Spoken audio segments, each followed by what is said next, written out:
Hello everyone, welcome to the first lecture of JavaScript course. आज की video बहुत interesting होने वाली है बिकॉज आज की वीडियो में हम बात करेंगे जावास्क्रिप्ट की कोर फंक्शनैलिटी के बारे में। किस तरीके से जावास्क्रिप्ट का कोड एग्जीक्यूट होता है, किस तरीके से एग्जीक्यूशन कंटेक्स्ट वर्क करता है, क्या जावास्क्रिप्ट कोड डायरेक्टली रन हो जाता है या वो एक जावास्क्रिप्ट इंजन के थ्रू होके जाता है, जावास्क्रिप्ट इंजन क्या होता है, एग्जीक्यूशन कंटेक्स्ट क्या होता है, ऐसी ऐसी बहुत सारी बातें करेंगे। और आज की वीडियो के एंड में हमें पता चलेगा होस्टिंग क्या होती है और क्यों होती है, ऐसा क्यों होता है, होस्टिंग जैसा कंसेप्ट क्या है, उनके बारे में। तो आराम से आप 30 मिनट्स या 40 मिनट्स का टाइम लेके एक पेन पेपर लेके बैठ जाइए। हर एक चीज़ को आराम से डिस्कस करेंगे, सारी चीज़ें, कोड की ज़रूरत पड़ी कोड करेंगे, थ्योरी की ज़रूरत पड़ी थ्योरी देखेंगे, और अगर कुछ समझना हुआ डायग्राम के थ्रू वो भी समझेंगे। सो स्टार्ट करते हैं। पहले तो देखो जावास्क्रिप्ट कोड की मतलब जो कोड है वो क्या डायरेक्टली एग्जीक्यूट होता है? तो नहीं, जावास्क्रिप्ट का कोड कभी भी डायरेक्टली एग्जीक्यूट नहीं होता, वो एक जावास्क्रिप्ट इंजन के थ्रू जाता है। अब जावास्क्रिप्ट इंजन क्या होता है वो देखते हैं हम। जैसे अगर हम एक्सपेक्ट करते हैं जावास्क्रिप्ट का हमारे पास कोड है और वो हमने बोला एक इंजन के थ्रू जाता है। अब ये इंजन आप ट्रेन वाला इंजन मत समझना, ठीक है? ये एक जावास्क्रिप्ट का इंजन होता है, जावास्क्रिप्ट का इंजन। जिस जावास्क्रिप्ट के अंदर, इंजन के अंदर एग्जीक्यूशन कंटेक्स्ट बनता है।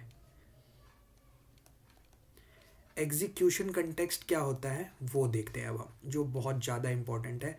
ये एग्जीक्यूशन कंटेक्स्ट हमें पता ही नहीं होता एग्जीक्यूशन कंटेक्स्ट होता क्या। हम वेरिएबल और ये सब चीज़ें फंक्शंस पढ़ के समझते हैं हमें कोड पूरा आ गया, हमें जावास्क्रिप्ट आ गई, बट ऐसा नहीं होता। एग्जीक्यूशन कंटेक्स्ट समझते हैं एक बारी।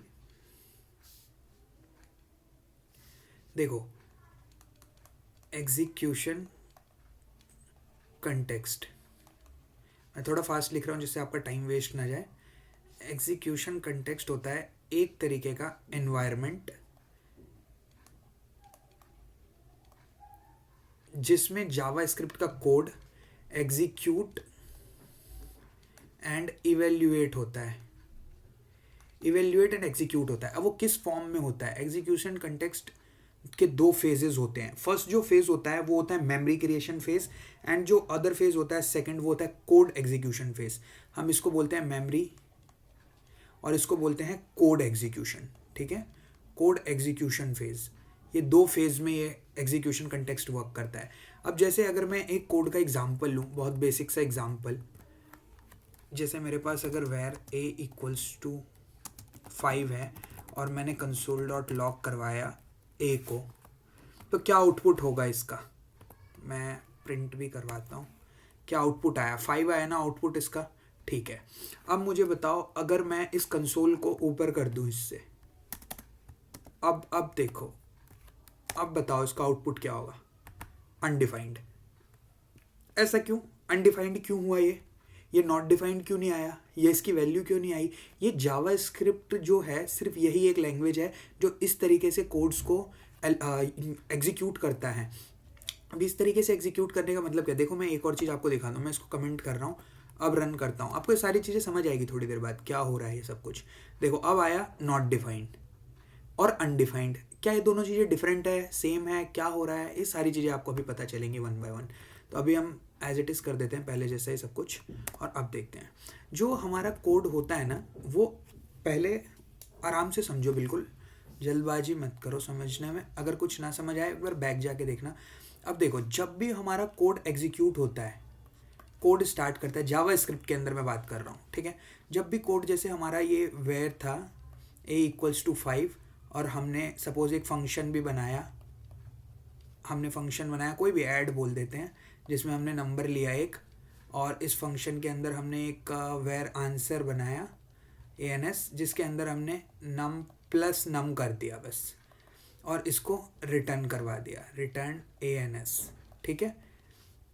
ये हमारा प्रोग्राम है छोटा सा, इसको हमने रिटर्न करवाया। अब होगा क्या? देखो, जब कोड एग्जीक्यूशन इसमें आया, जावास्क्रिप्ट इंजन में गया, तो एक एग्जीक्यूशन कंटेक्स्ट बना। मैं इसी लिख रहा हूँ, अब एक एग्जीक्यूशन कंटेक्स्ट बना। अब इसमें क्या होता है, मैंने क्या बताया था, दो फेज होते हैं। एक कौन सा होता है?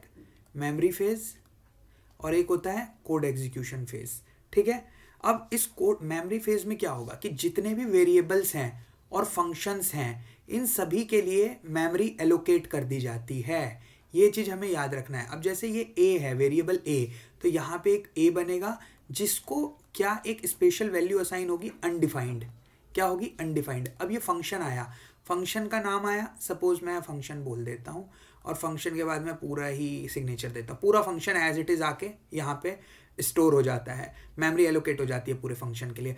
तब ये हो गया। अब इसके बाद हम देखेंगे कुछ और है हमारे कोड में, नहीं है। अब हम आ गए, अब हम आते हैं कोड एग्जीक्यूशन फेज में। कोड एग्जीक्यूशन फेज बहुत इंपॉर्टेंट है। अब समझना, जब हम दोबारा से यहाँ पे आए तो इसको क्या वैल्यू थी 5, तो ये अनडिफाइंड हटके और यहाँ पे बन जाएगा 5।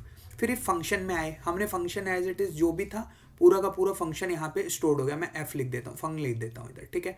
मैंने फंक्शन लिखा, पूरा फंक्शन स्टोर हो गया, ठीक। अब देखो, जब हम इस फंक्शन में आए तो हमारे पास ये हो गया। अब जब हम इसको एक्सेस करेंगे, अब मेरा क्वेश्चन था कि कंसोल डॉट लॉग मैंने ए किया और नीचे मेरा वेरिएबल ए इक्वल्स टू 5 था, तो यहाँ पे मेरे को क्या मिला था अनडिफाइंड।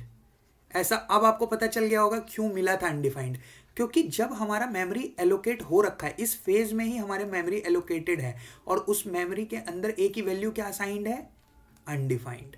ये रीज़न होता है और इसी कंसेप्ट को हम कहते हैं होस्टिंग, जो कि इंटरव्यू में बहुत ज़्यादा पूछा जाता है ये होस्टिंग का कंसेप्ट। तो आप इसको अच्छे से समझो, अगर नहीं समझ आया एक बार और वीडियो को बैक करके देखना। मैं स्लाइड कर लेता हूँ नेक्स्ट शीट पे। तो ये हो गया। अब हमें देखना है एक स्पेशल कंटेक्स्ट देखते हैं। अब हम एक स्पेशल केस डिस्कस करते हैं। मैं कोड वाले पार्ट में चलता हूँ, ठीक है। अभी के लिए मैं इसको कमेंट कर देता हूँ, नीचे आते हैं और यहाँ पे अब लेते हैं वेर ए इक्वल्स टू 5, ठीक है। कंसोल डॉट लॉग कर लेता हूँ मैं। कंसोल डॉट लॉग मैंने ए कर लिया, अच्छे से समझना बिल्कुल। फंक्शन मैंने लिया सम, जहाँ पे मैंने लिया ये नम, एक पैरामीटर लिया है और मैं answer equals to num plus num कर लेता हूँ। आंसर को भी एक वेरिएबल में रखते हैं और यहाँ से मैं रिटर्न कर दूंगा आंसर, ठीक है। अब देखो, अब कंसोल डॉट लॉग में करता हूँ, एक और फंक्शन बना लेता हूँ यहाँ पे, एक सिंपल सा आपको एक एक्सपेरिमेंट दिखाने के लिए मैं इसका नाम भी एक्सपेरिमेंट फंक्शन ही रख देता हूँ और इसका मैं कंसोल डॉट लॉग करवा लेता हूँ इनसाइड एक्सपेरिमेंट फंक्शन। ये सब आप खुद भी ना प्रैक्टिस करना चाहिए, थोड़ी थोड़ी आपको ज़्यादा समझ आएंगी। और ये एक फंक्शन भी मैंने बना लिया दिखाने के लिए आपको। अब ये है, अब देखो, अब कंसोल डॉट लॉग करते हैं या मैं डायरेक्टली एक्सपेरिमेंट फंक्शन को कॉल करता हूँ। चलो मैं रन कर रहा हूँ प्रोग्राम को, अब देखना क्या होता है। देखो क्या हुआ मेरे पास, मैंने ये जब वेरिएबल ए किया था, मैं स्क्रीन थोड़ी सी छोटी कर लेता हूँ आउटपुट वाले। हाँ, जब मैंने ये वेरिएबल ए असाइन किया था तो यहाँ पे वैल्यू आ गई मेरे पास 5। फिर मैंने क्या किया, एक फंक्शन बना रखा है, एक सम फंक्शन बना रखा है, मैंने यहाँ पे फंक्शन कॉल किया, मेरे पास इनसाइड एक्सपेरिमेंट फंक्शन आ गया, मतलब ये फंक्शन कॉल हो गया। अब देखो, जब मैं इस फंक्शन को कट करके ऊपर कर रहा हूँ इस कंसोल के साथ, अब देखो, अब अभी तक क्या हो रखा है, ये फंक्शन मैं कॉल कर रहा हूँ जबकि इस लाइन के आगे हम गए नहीं है अभी, और ये फंक्शन देखो क्या रिजल्ट देगा। मैं रन कर रहा हूँ प्रोग्राम, अब देखो अभी भी इसने 5 दिया और इनसाइड एक्सपेरिमेंट फंक्शन। ये फीचर होता है ना, ये जावास्क्रिप्ट देता है हमें, ये फीचर कोई और प्रोग्रामिंग लैंग्वेज नहीं देती, क्योंकि इसी पे होस्टिंग का कंसेप्ट आता है कि हमने क्या बताया था। उस पॉइंट पे चलते हैं एक बार जहाँ पे हमने डिस्कस किया था, और पेज नंबर 1 पे चलते हैं। जब हमने देखा था कि ये वाला फेज आता है, जब कोड एग्जीक्यूशन वाला फेज जब होता है, कोड एग्जीक्यूशन वाला फेज, ये वाला फेज, तो इसमें क्या होता है, फंक्शन एज इट इज़ पूरा आके रखा होता है हमारे पास। ये देखो यहाँ पे आपको याद होगा फंक्शन पूरा रखा हुआ है। तो ये मेन होता है कंसेप्ट, जिस वजह से हमारा ये यहाँ पे देखने को हमें मिल रहा है। पूरा A to Z चीज़ें आपको समझ आई होंगी यहाँ पे। और अब एक और एक्सपेरिमेंट करते हैं। यहाँ पे क्या है, अब मैंने ये किया यहाँ पे फंक्शन कॉल। अब मैं इस फंक्शन को अगर कंसोल में कर दूँ, कंसोल डॉट लॉग, और मैं यहाँ पे कर दूँ एक्सपेरिमेंट, और मैं इसको कर दूँ रन। अब देखो क्या होगा, अब देखो, अब ये पूरा फंक्शन आ गया ना। यही होता है मेन चीज़, फंक्शन का पूरा सिग्नेचर आ गया, पूरा एज इट इज़ फंक्शन पूरा मेरे को यहाँ पे दिखा रहा है फंक्शन है और वो एक एक्सपेरिमेंट है, क्योंकि मैंने पूरे फंक्शन को ही कंसोल करवा लिया, वो भी हो गया। अब सोच रहे हो कितना ज़्यादा बेनिफिट होता है हमारे जावास्क्रिप्ट में होस्टिंग का। और यही चीज़ हम इंटरव्यू में अच्छे से एक्सप्लेन नहीं कर पाते, क्यों? क्योंकि हमें ये नहीं पता होता ये किस तरीके से काम करती है, एग्जीक्यूशन कंटेक्स्ट, और किस तरीके से मेमोरी एलोकेशन, मतलब मेमोरी क्रिएशन भी आप बोल सकते हो, और कोड एग्जीक्यूशन, हमारे ये दोनों फेज किस तरीके से काम करते हैं। तो अब देखो एक और चीज़, एक फाइनल मैं देख लेता हूँ कौन सा है हमारा नेक्स्ट डिस्कस करना है हमें। हाँ, कॉल स्टैक का। अब देखो क्या होता है, पेज नंबर 3 पे आते हैं। अब देखो एक स्पेशल केस डिस्कस करते हैं, ठीक है। वेरिएबल a इक्वल्स टू 5, एक फंक्शन बनाया, मैं या तो कोड में ही कर लेता हूँ, इसको ज़्यादा इजी होता है, जल्दी जल्दी हो जाता है। वेरिएबल a बनाया, इसको ऐसे रहने देते हैं, एक्सपेरिमेंट फंक्शन बना रखा है, इसको भी रहने देते हैं। अब देखो मैं इसी को यहीं पे यूज़ कर लेता हूँ, मॉड्यूलर प्रोग्रामिंग भी यूज़ करनी चाहिए हमें जो भी है। और साथ के साथ मैं एक और बनाता हूँ, where sum2 equals to sum function call करो और यहाँ पे 5 भेज दो, और यहाँ where sum3 equals to sum function call करो और यहाँ पे वेयर a भेज दो, ठीक है। a भेज दो मतलब 5 चला गया, ठीक है। अब देखो इस चीज़ को समझने की पहले कोशिश करो, फिर रन करके देखेंगे क्या होता है। अब जब मैंने क्या बोला कि हमारे पास एक फंक्शन भी था, ठीक है, एक फंक्शन भी था यहाँ पे सम, अभी के लिए मैं ऐसे लेता हूँ। और अब मैंने क्या किया, ये वेरिएबल हुआ, ये फंक्शन हुआ। अब मैंने क्या किया, दोबारा से इस फंक्शन को कॉल किया, दोबारा से इस फंक्शन को इन्वोक किया, इन्वोक भी बोलते हैं हम। जैसे एक वेरिएबल बनाया मैंने, sum2 नाम से बनाया है, sum2, जहाँ पे मैंने फिर से इस सम को कॉल किया है, सम फंक्शन को एक वैल्यू के साथ। फिर से मैंने एक वेरिएबल बनाया sum3, जहाँ पे मैंने इस बार सम को कॉल किया है a के साथ।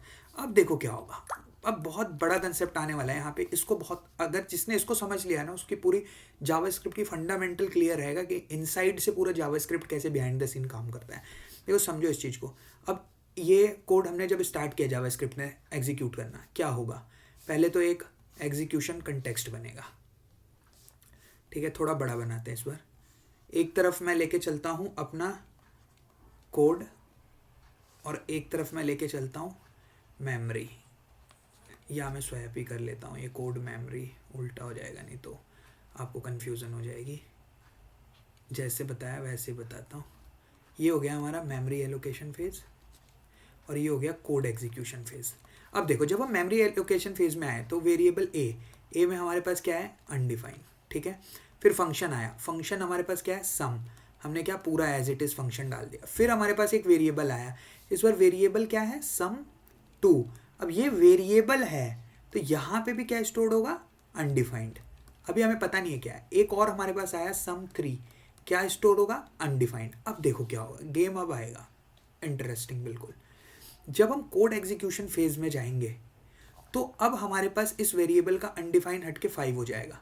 इस फंक्शन के अंदर हम आएंगे, फंक्शन पूरा एज इट इज़ यहाँ पे स्टोर्ड हो जाएगा। अब जब sum2 में आए तो क्या है, sum2 में क्या वैल्यू है, कुछ नहीं, दोबारा से फंक्शन कॉल हो गया। और इस फंक्शन के अंदर जब हम गए तो देखो यहाँ पे ये हमारा सम फंक्शन था।